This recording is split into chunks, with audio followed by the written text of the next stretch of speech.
nasty subject today. This one happens to be nasty and very raw. Yeah. Because of what happened in the Masterson case. Correct. And how that brought to the forefront yet again the incredible lengths that Scientology goes to with respect to keeping their flaps out of the public eye and away from law enforcement and authorities, and just how pervasive that is in Scientology. And that's, like, I've seen now, and I know you have, Lee, the responses from Scientology constantly putting out this lie: we don't have any policies that that prohibit anybody from going and contacting law enforcement, and we're the most ethical beings on earth, and we comply with all laws, and et cetera, et cetera, et cetera. And it's lies. And, you know, in various places, I have put a lot of the documents that demonstrate how these are lies, but we're going to put them all together here. And while we will use excerpts in this video, I'm going to put the full document on my blog that is attached to this video, so everybody can see the entirety of these documents. Asked you, and I've asked you many times, and people I think are still shocked, even though I was raised in Scientology. I was a civilian Scientologist and you were a Sea Org member, so you were, you know, an employee of Scientology in the paramilitary department of Scientology called Sea Org.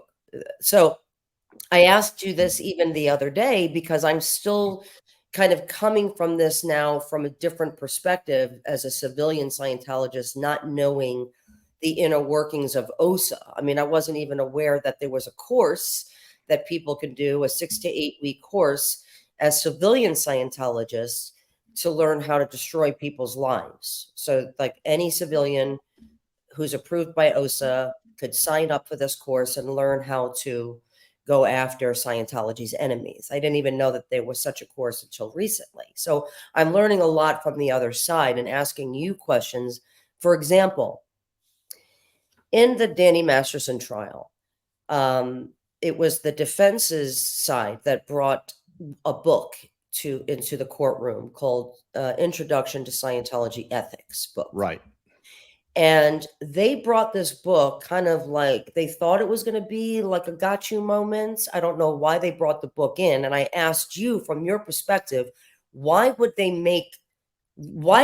do such a thing, knowing that it says in the book that that Mesereau brought, I think it was Mesereau in the first trial, it says it in there that Scientologists, this is one of many places that it says it, but that Scientologists cannot report to the civil authorities. So I asked you, why would he do something like that? And why is Scientology continuing to assert that there is no such policy in Scientology? You said, explain it to everybody, Mike, from an OSA perspective. Okay. First of all, I don't think that anybody who signed off on him putting that book into evidence had their brain screwed in right. I think that that was a terrible, terrible mistake. Okay, so you thought that was a mistake.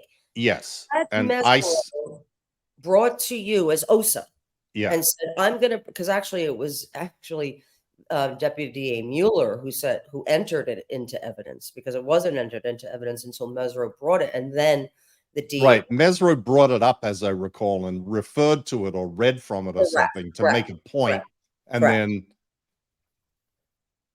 Deputy DA Mueller, he brilliantly entered into evidence. Now, as coming from the OSA perspective, because you were the head of OSA at one point, if a Scientology lawyer, Mesereau's not a Scientologist, but he works for Scientology, brought this to you as OSA, you would say what?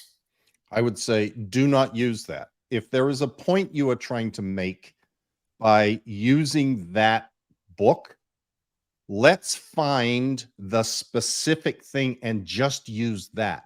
That book is a compilation, Leah, of like 50 or 100 different Hubbard writings. Okay. If you go to the action, if you're trying to make a point, and I forget what point he was trying to make, you know. Well, he was trying to say that it doesn't say that. Now I want to read it to you, Mike.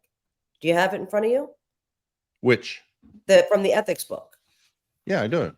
I can Yeah. pull it up on screen even if you'd like. Please do so. So this is what it says. So this is a book that all Scientologists, it's mandatory reading, mandatory understanding, right?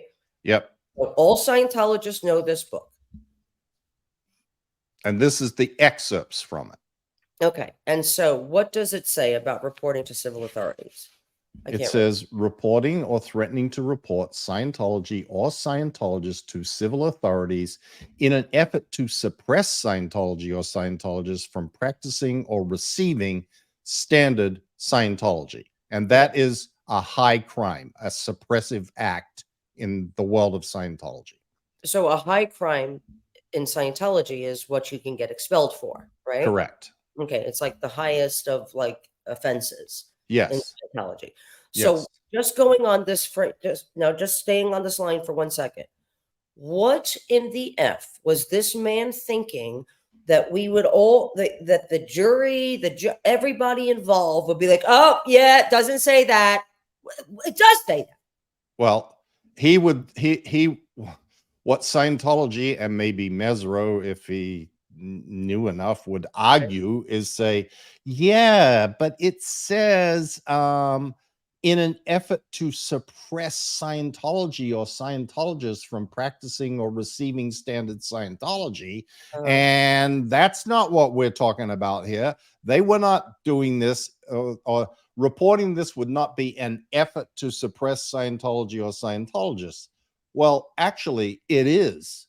In the mind and view of a Scientologist, reporting someone to civil authorities is absolutely, well, no matter what circumstances it is an effort to prevent that Scientologist from practicing or receiving Scientology. That's just what I'm is. Saying. I don't understand even how this could even be distorted to mean anything else.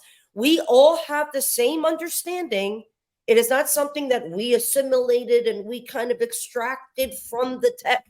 It is told to every Scientologist. This is what LRH says. We are not allowed to sue each other or report each other to the civil authorities. We're not allowed to cooperate with an investigation into Scientology or Scientologists. This is not something that we just have come to understand. This is the law in Scientology. Right. Absolutely. I make a point about how we learned this and how when we interviewed Jane Doe 1, just to give you an example, in regards to the Danny Masterson. Right. Matter. Yeah, matter. Okay, great. When Jane Doe 1 met with Julian Schwartz, who is the adjudicator of Scientology ethics and justice codes for David Miscavige, he was also my ethics officer. Did you know that? He also approved me to be on the OT levels, Mike? No, I didn't know that. Approved me to be on the OT levels.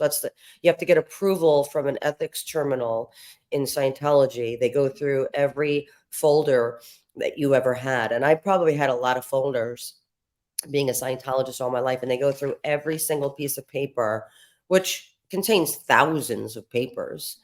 And he had to sit through and look through every, report that had ever come in on me in my whole Scientology life, anything I've ever admitted to. He had to go through each one and then approve me to go onto the confidential levels of Scientology. Right. So it was good enough to go into the OT levels. Julian Schwartz was also in charge of Burbank, the daycare cover-up with the babies that were being molested by in Bridget's daycare. And he was also in charge of other situations having to do with Scientology and sex crimes. Julian Schwartz, when he interviewed Jane Doe 1, to drill this, this was drilled, right? So because nothing was happening, right? No Scientology handlings were happening with what he had done to her. And she was not even asking, but I guess it had come up that he needed to be reported. And he Right. out all the references, all the L. Ron Hubbard references. And one of the basic references, like you have here, right, is the ethics book. I have the ethics book, Mike, if you want to see it. Do you want me to grab it for you? Or do you, No, I got it too. I've got several okay. copies of that damn Oh, thing. okay, Yeah, yeah. look. So that book is pulled out, slammed on the table. There you go, slammed on the table. And that particular, so tell me what this means to you. If you report Danny to the police, can he do Scientology as he's banging on the desk? Then take a bunch of stuff called a demo kit that could be anything. It could be pens and paper clips. And I want you to demonstrate for me how if Danny is in prison, it suppresses his ability to do Scientology. Demo it. So you literally have to go. So here's me, and here's the police station. And here I am going to the police station. So this is asked of every Scientologist. Am I saying anything wrong, Mike? I mean, I go to the police station and I say, Danny Masterson, rate me. Okay. And then Danny is taken away with the police. And so he can't be here at Celebrity Center or AOLA, and he can't read his book. He can't read Scientology. So here's Scientology. He can't, like, you literally have to demonstrate how you understand that concept, that law to be. Right. And what about, he went on further, and what about Carol Masterson, his mother, his sister, his brothers? Now demonstrate for me using these paper clips how if Danny is in prison, how does that suppress their ability to do Scientology? And then he made her, how does it suppress Scientology if we are in the news and police are here and we're being investigated? How does it suppress Scientology from clearing the planet, making more Scientologists? Right. And then she had to demonstrate that. And we've all had to do these demonstrations to our ethics officers throughout our Scientology careers. So that's how that was done. Yes. And by the way, she was put through this for a year. Right. And this is how it's done all the time. Correct. And it is not a figment of the imagination of every person who is speaking out about the abuses in Scientology today, that they all say exactly the same thing about how this policy is enforced in Scientology. It is not imaginary. It is written right there in the book. But not only is it written in the book, it is enforced. It is enforced by people like Julian Schwartz and OSA, who make sure that people understand that they are committing a high crime and may be declared and be disconnected from all their family and lose their job and blah, blah, blah, blah, blah, blah, if they violate these teaching of L. Ron Hubbard. And this is, there's no doubt about this. And it's not open to even questioning, despite what Scientology keeps saying. We have no policy. Okay, well, you're reading on the screen a selection of 6 specific policies, 6 specific high crimes that tell Scientologists, do not go to law enforcement, do not go to civil authorities, do not testify in front of a civil authority, don't give them files.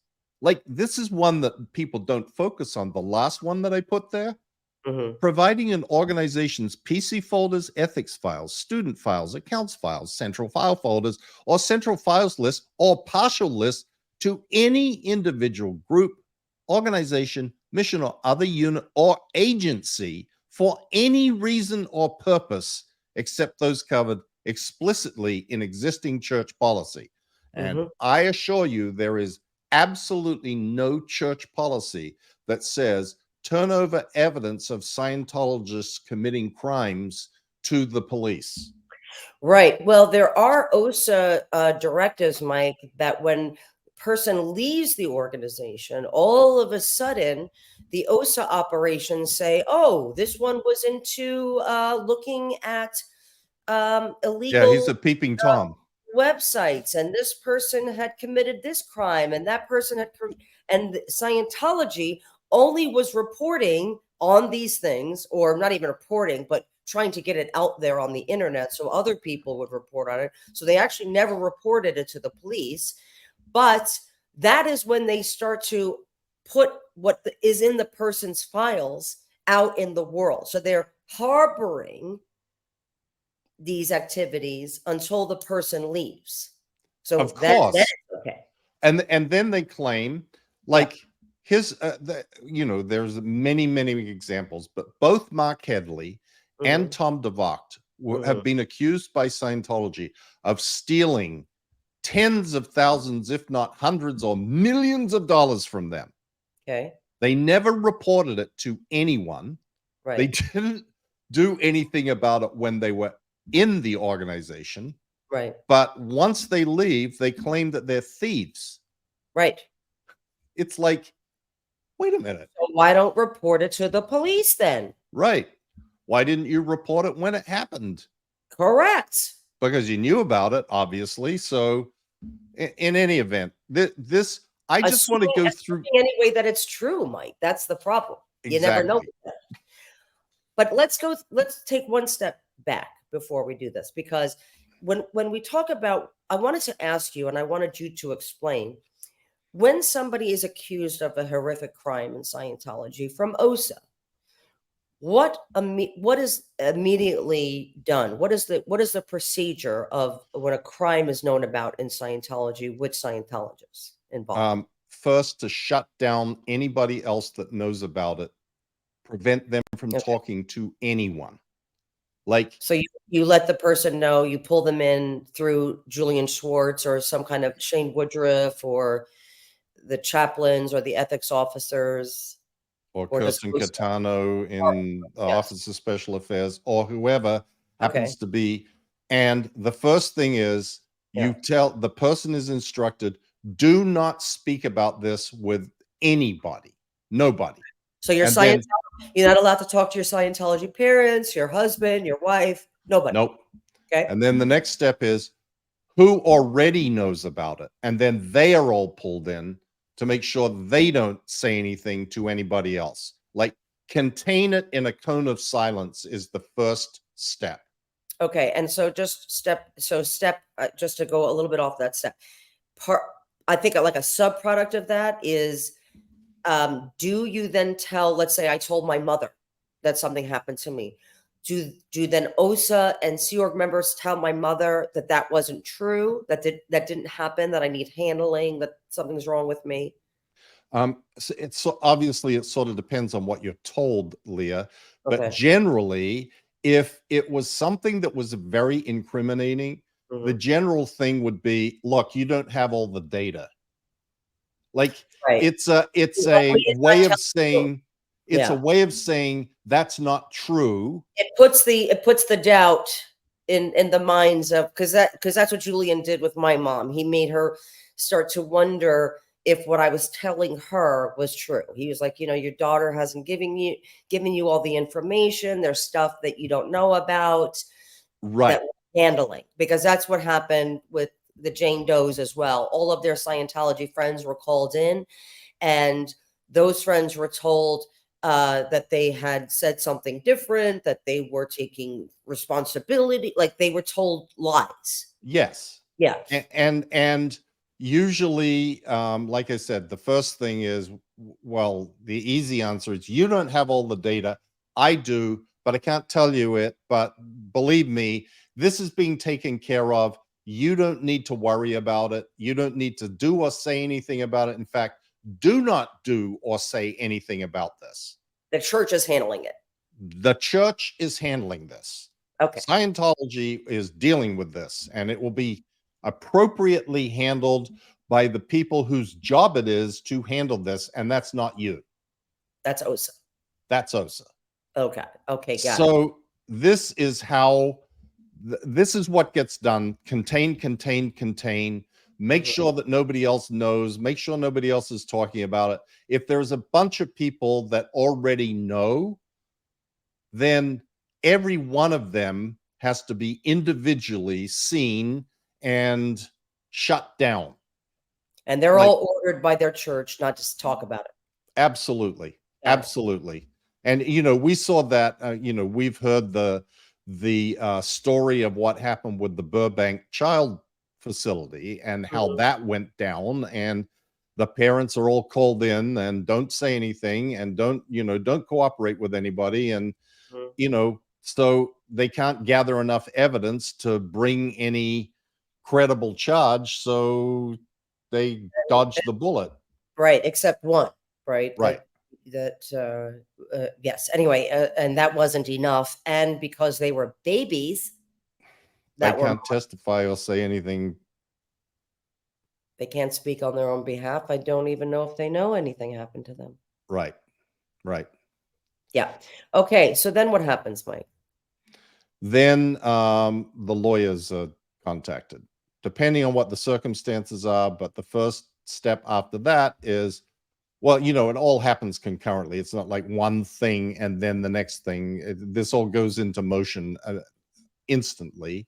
The Okay. lawyers are contacted, and some measure of legal input is obtained. And you know typically what happens is, if it is a very serious matter, Mm-hmm. some outside counsel is hired, some outside lawyer that has some connection to a Scientology lawyer some way. Usually it was the in-house lawyers, Elliot Abelson or Rick Moxon or one of those guys, who would reach out to one of the Scientology big time attorneys, because Scientology hires lawyers at big law firms in order to give credibility to Scientology and credibility in the courts where they are appearing, and fishes around to find someone that would be suitable to deal with whatever the situation is.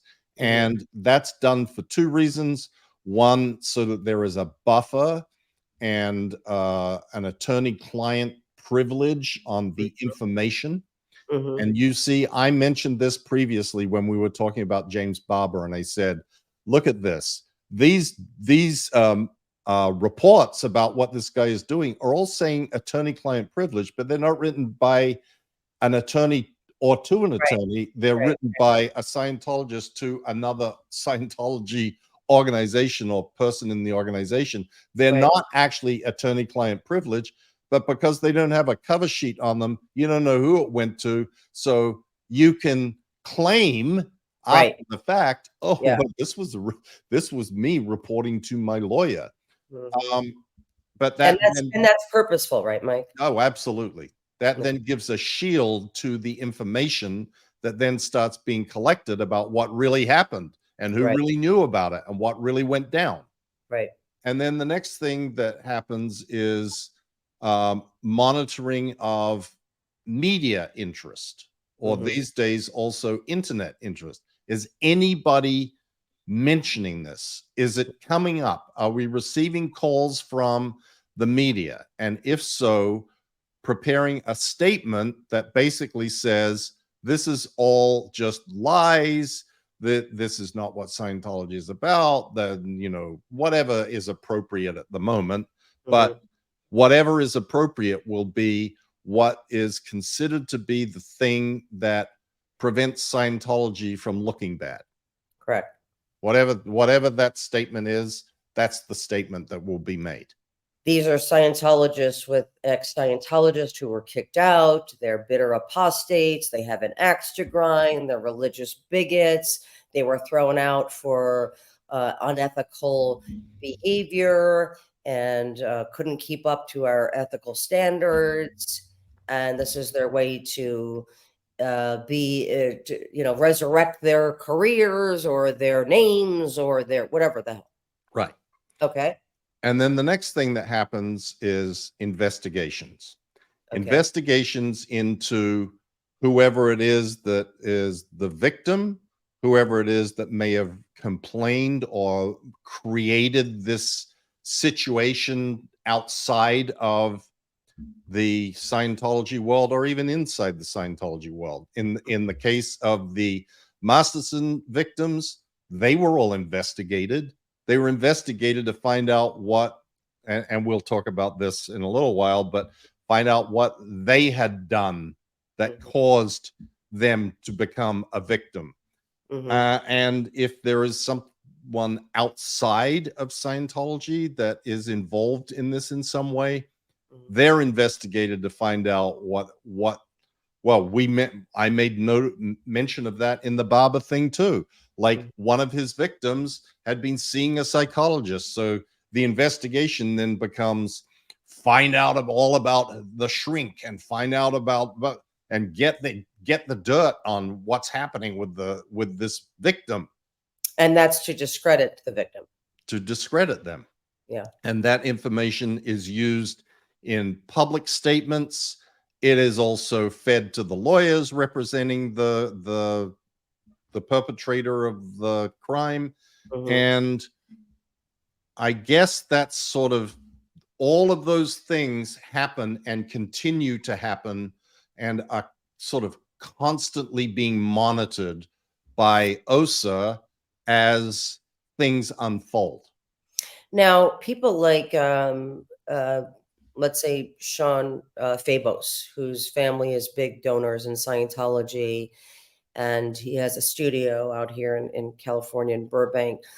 He was labeled I don't know if labeled is the right word, but he was by the judge as a hostile witness because he went into the first trial having lied under oath. He was actually called by the prosecution.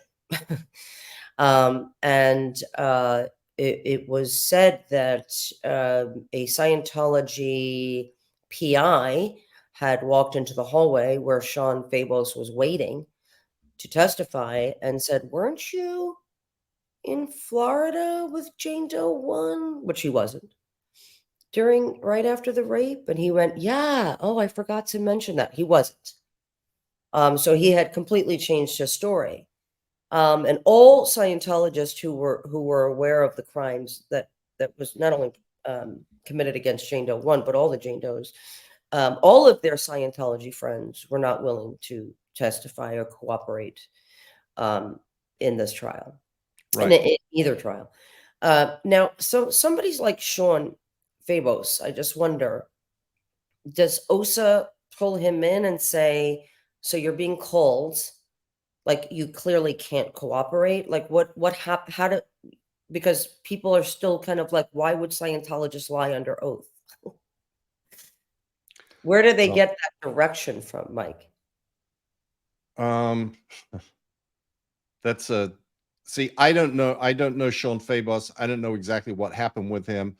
I assume that probably the way that would be done is get a lawyer to contact him, not have someone directly from, Julian Schwartz or something. And that lawyer would be, maybe it was like an in-house lawyer who is a Scientologist and informs them or reminds Gary Soders of the world. Yeah, well, he's not a Scientologist, but he is sort of in-house. Yeah. But, remind them of the consequences of a fallout with the church.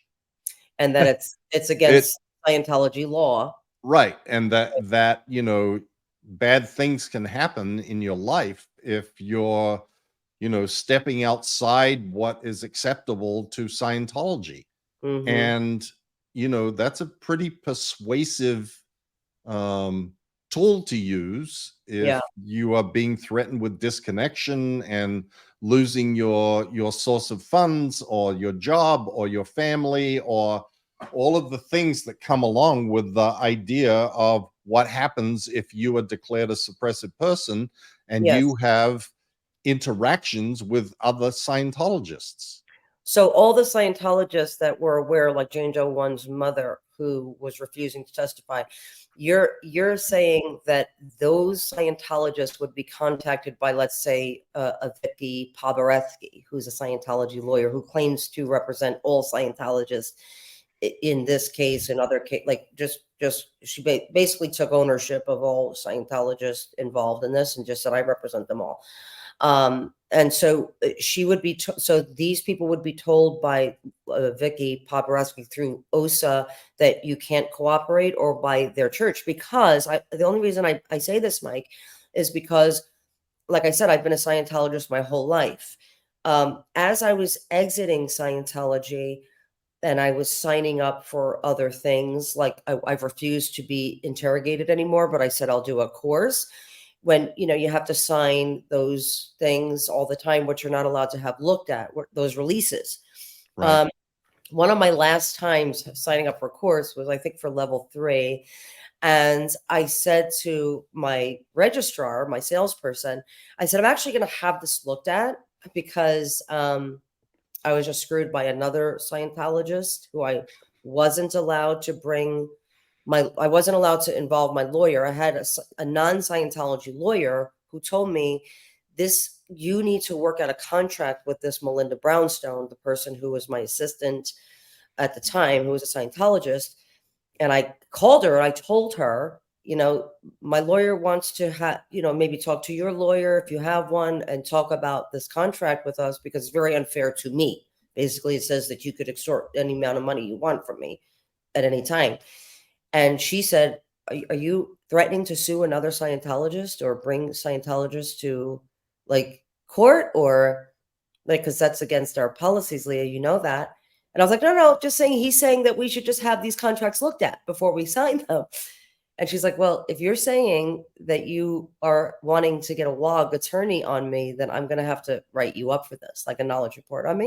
And I was like, no, never mind. And I didn't. I went against my lawyer, and she took me for a lot of money. But anyway, the same with Joel Stevens, another Scientologist who I wanted to bring to court because he was extorting money from me. And my church told me, you cannot bring Joel Stevens to court. He's a Scientologist. You're a Scientologist. You have to handle it within Scientology. Right. When I asked to look over the what are they called, Mike? Enrollment agreements. Enrollment agreement.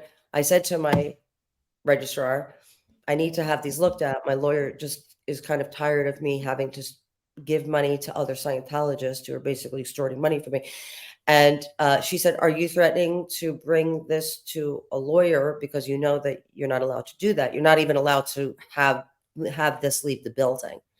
I said, I know, but we don't know what we're signing, honey. This was Kathy. What's her name? Kathy, who was a reg at CC. Do you know who she was? She was there for 25, 30 years. Anyway, she said I wasn't even allowed to have a copy, and I wasn't allowed to leave the building with it. So this is very much said to us throughout our Scientology lives. It was never said to me through a lawyer of Scientology. It was always said to me through my ethics people, or to even the registrar, even the salespeople were saying this. Right. And I was going to say to you, Leah, that the answer to the question, like, I don't know this Fabios or whatever his name was. I didn't know who that is. I've never had any interaction with him. Jane Doe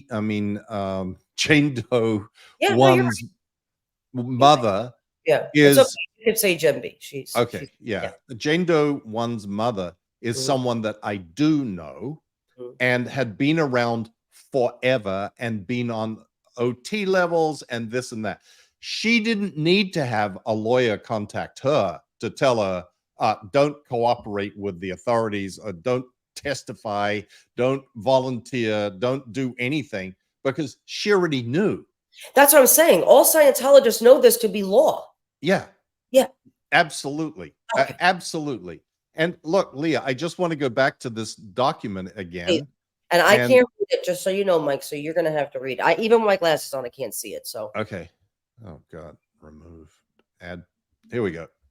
Okay, it says we read the first one and I read the last one. Go ahead. But in between that, there is delivering up the person of a Scientologist without justifiable defense or lawful protest to the demands of civil or criminal law. Like, But what the heck does that mean? that means you can't offer information or the person themselves to law enforcement, civil or criminal, unless you've done all the lawful protests that you can do to ensure that you're not doing that, to avoid doing that. Public statements against Scientology or Scientologists, but not to committees of evidence duly convened. Any statement or any testimony that a Scientologist gives that would be detrimental to the defense of a Scientologist being charged with a crime is in violation of this. Okay. Testifying hostilely before state or public inquiries into Scientology to suppress it.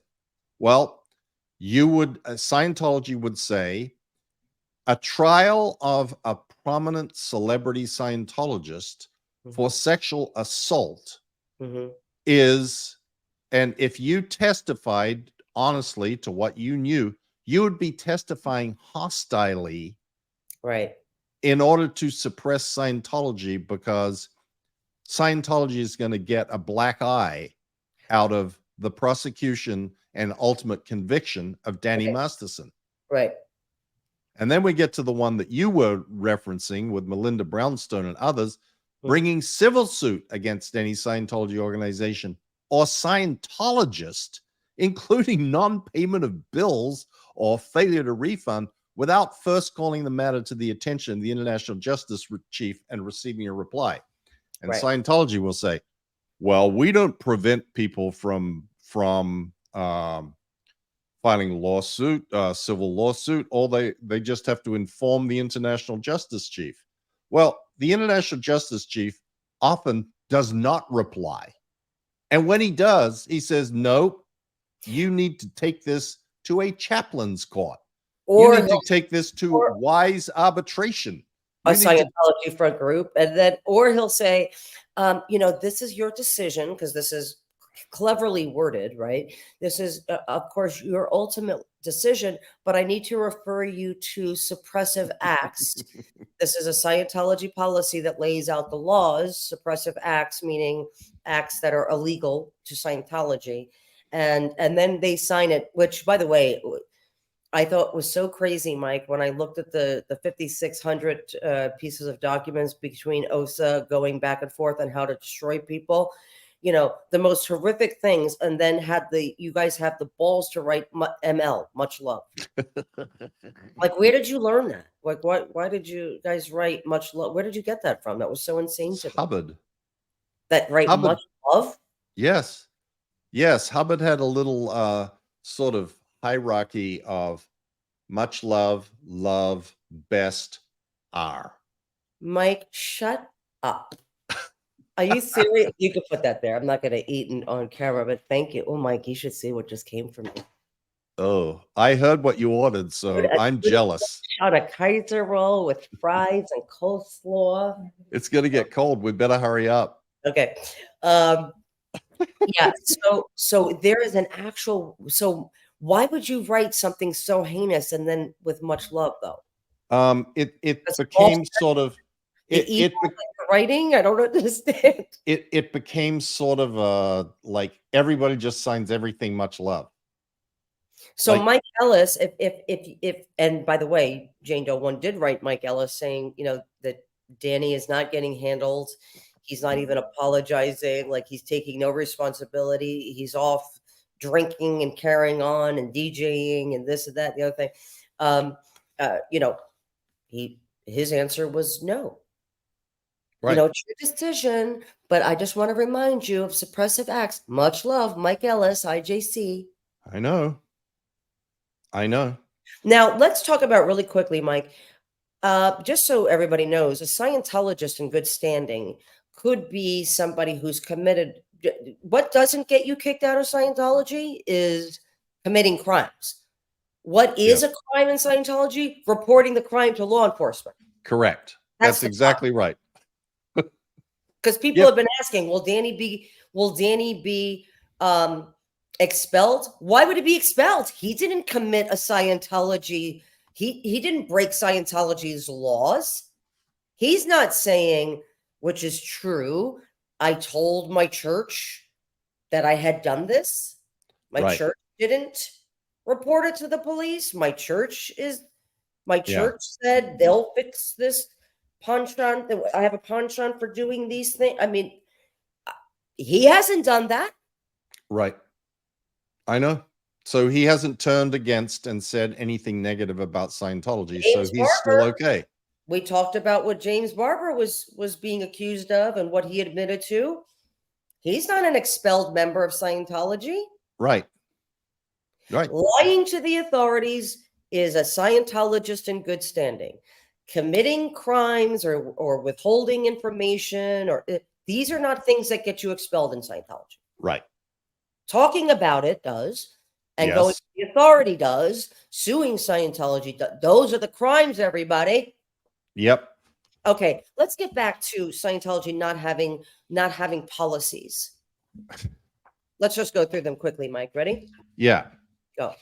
I'm gonna, Leah, we were gonna talk about being a victim, but I think we should do a whole separate thing about that.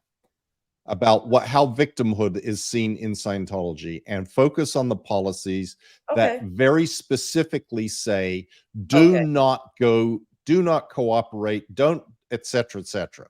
Okay. I'm gonna grab a couple more.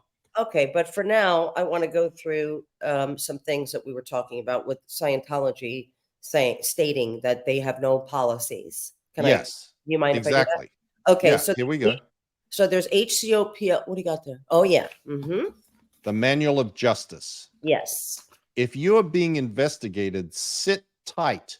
Don't cooperate. Never spook if investigated and don't cooperate. Sit tight. Be silent. Make the investigator talk. If you don't scare or cringe, the menace fades away. And this is absolutely iron-bound Scientology policy.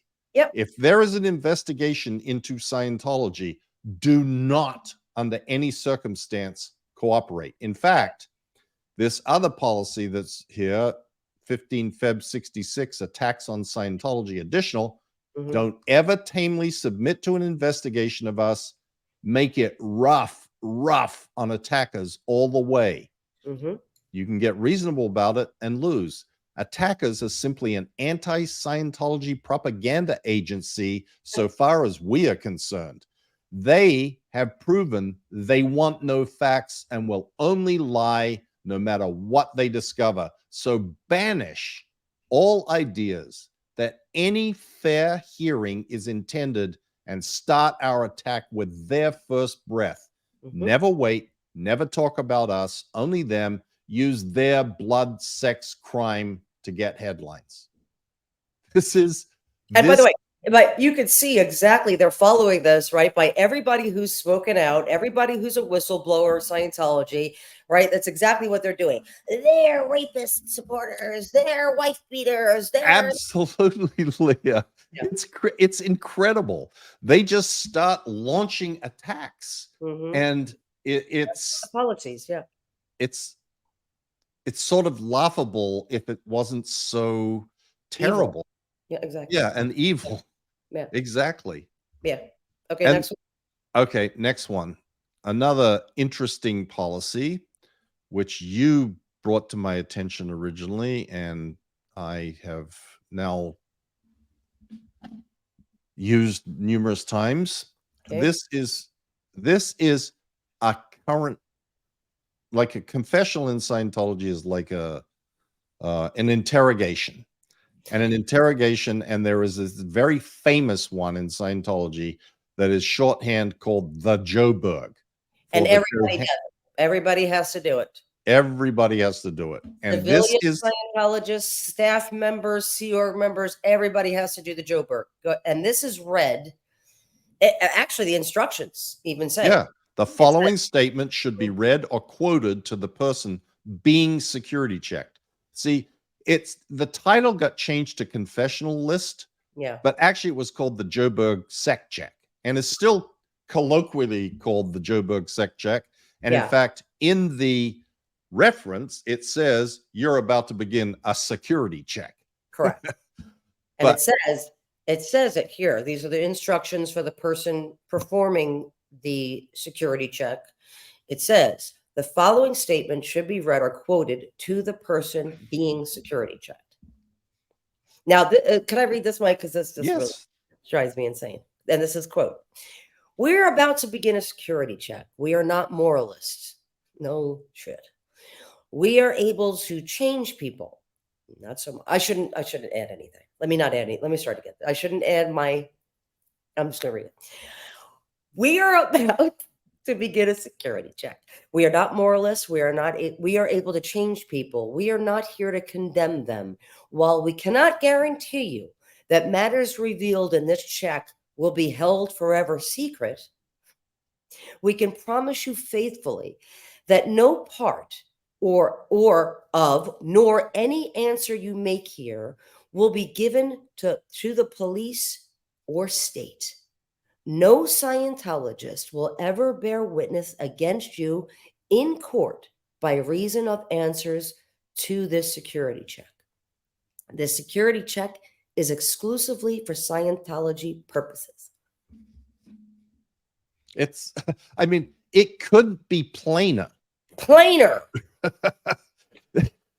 These policies, Leah, couldn't be more explicit. They are explicit. They are written. You can find them in the written published materials of Scientology today. Right now, you can go and get them. And it's not just that they're in the written materials, they are what are used by Scientologists every single day. Every day. Every day. Throughout the Scientology world. This is not esoteric stuff. No, this is, by the way, this is not even stuff you cannot get yourselves, everybody. Right. You don't even need to call us to get these things. Okay. Exactly. Okay. This one is did you do A New Hope for Justice yet? That again is in the ethics book, everybody. Yeah, I'm going to do this one because I think this is super important. Please go ahead. This is one of the last writings of L. Ron Hubbard. Mm-hmm. And it's the last chapter of that book called Introduction to Scientology Ethics. Mm-hmm.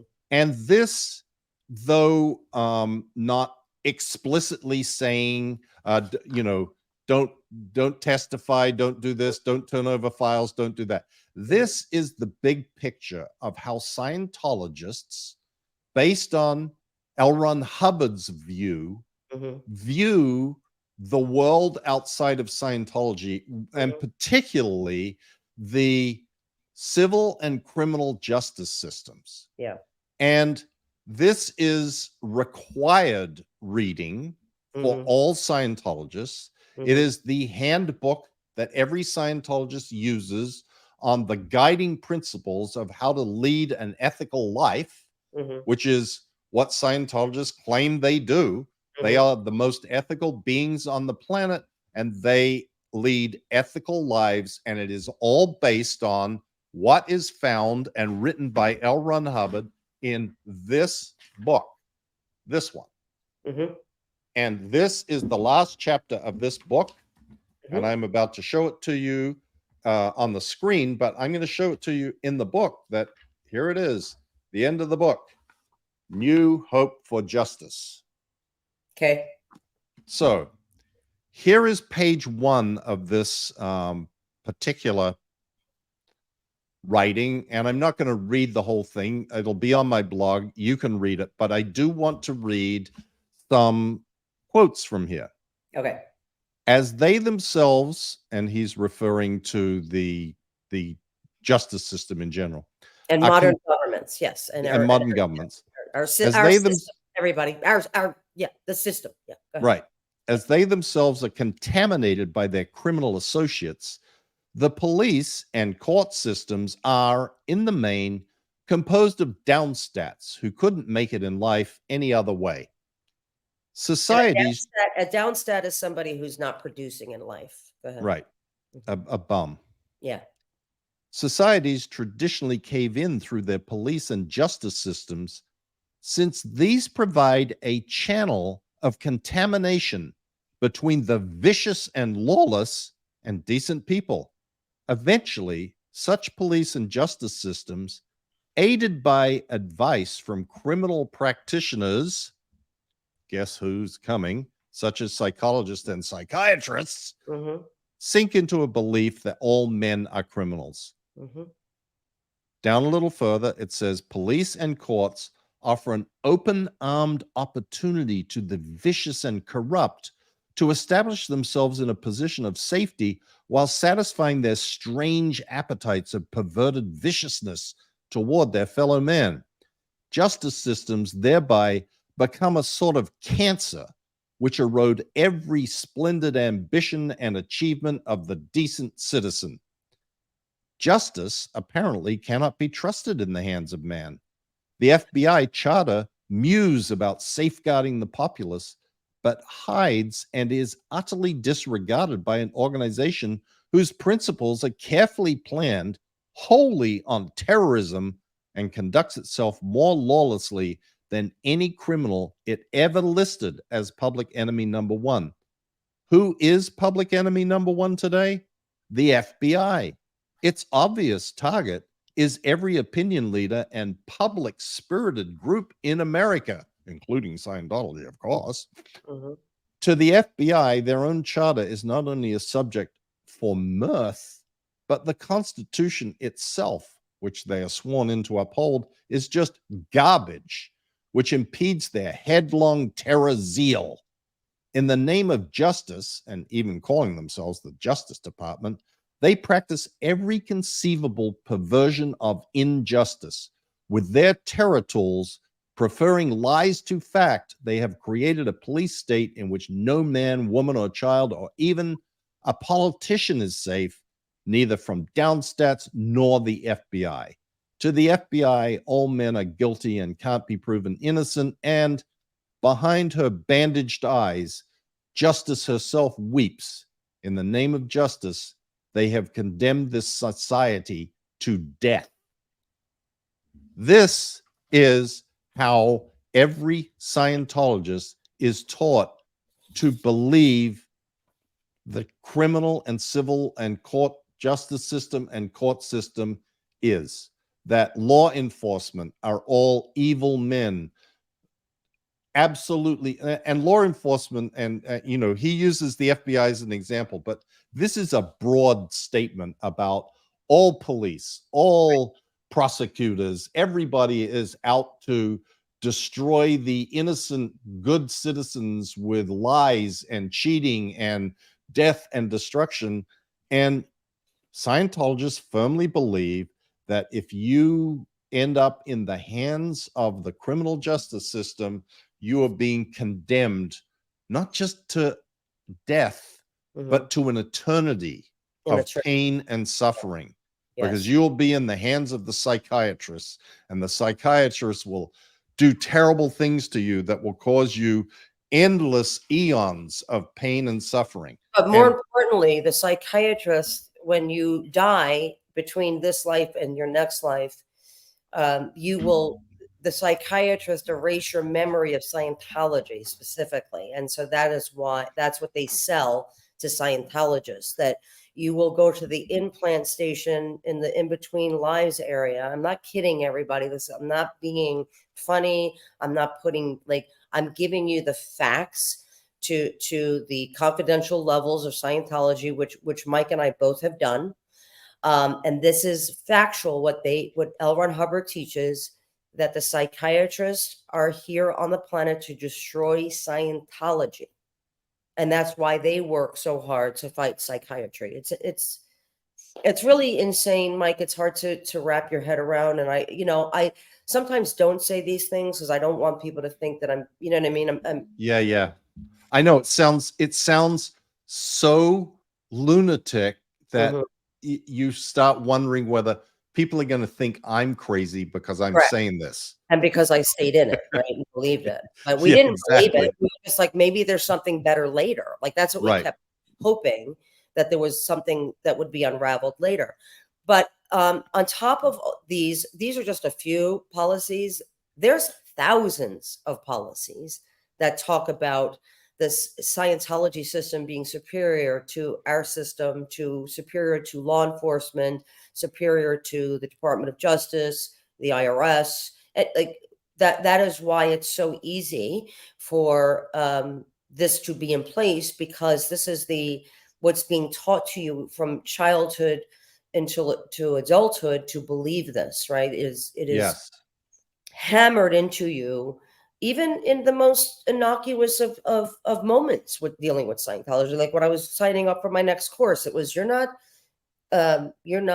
threatening to bring this to a lawyer to look at, are you, Leah? Like things that are just, it is the law in Scientology. And we wanted to be clear about that. And Mike, the other thing that I want to suggest, that we post the link to the OSA course, because in there are thousands, and it's over 15 it's like 1,500 pages of course. And in there are all the policies on government agencies and how to deal with lawsuits. And a Scientologist, I just want to tell you, and Mike can confirm this, some people who are maybe not as educated in Scientology are like, what does Scientology have to do with the Danny Masterson case? What does Scientology have to do with? And Mike can tell you, if a Scientologist is involved in any kind of involved in a lawsuit, involved in a criminal case, a civil case, Scientology behind the scenes is, if not paying for that person's defense or paying for their lawsuit, they are helping the lawyers who are front and center. But Scientology has on retainer over 200 law firms across the country to help lawsuits. But Mike, is Scientology not involved in this case, or in any case? No, they're very involved, very, very, very involved. And the level of involvement goes up exponentially as several factors sort of come into play. One, how much media attention is this going to get? Mm-hmm. Two, how serious and how much other splash effect is there going to be on other people? How widely is this going to implicate others?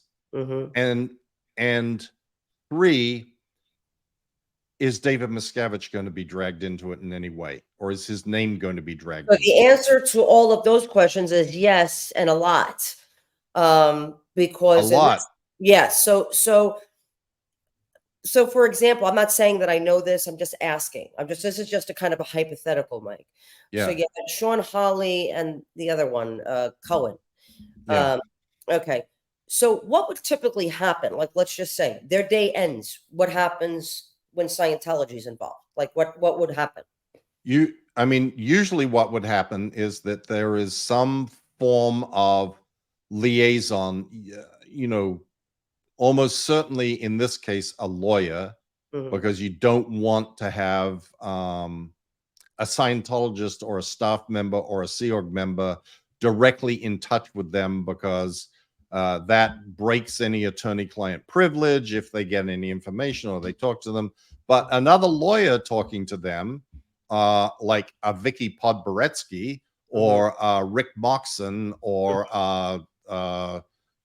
what was that other guy that you Marty Singer's people, bright, whatever. Yeah.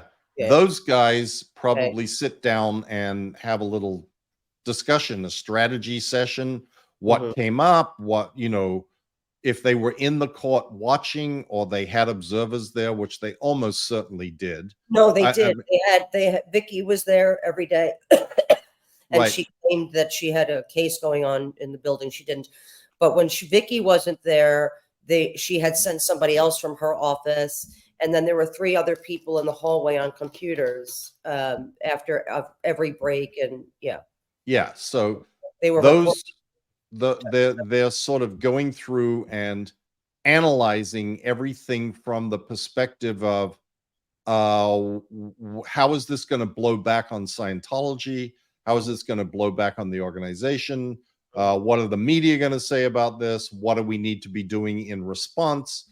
What's the dead agent material to deal with whatever it is that came up? What can we use to show that this is all a bunch of lies?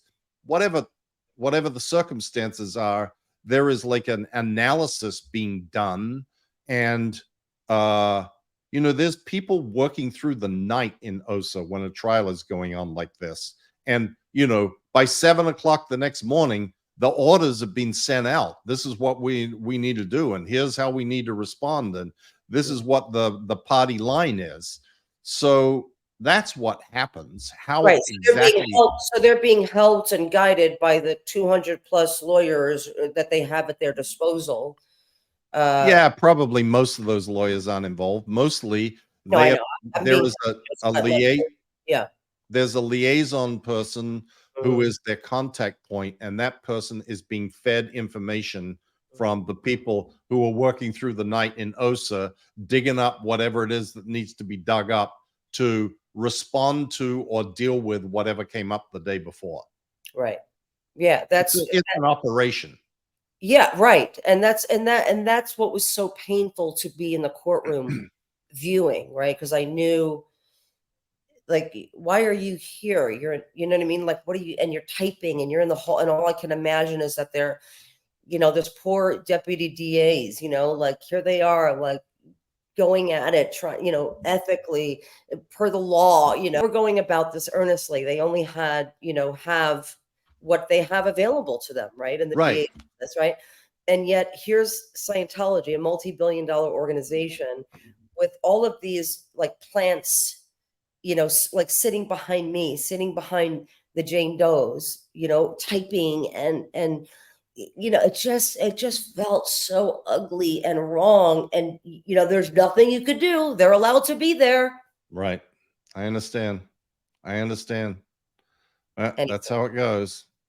Anyway, for anybody that has ever doubted that there is Scientology policy and that it is the pattern and practice of every single Scientologist to avoid law enforcement at all costs when it deals with the crimes of Scientology or a Scientologist, believe me, it is the way it is. And these policies are not made up. They're not, like I said, figments of our imagination. Open to interpretation. That's the way you understood it to mean.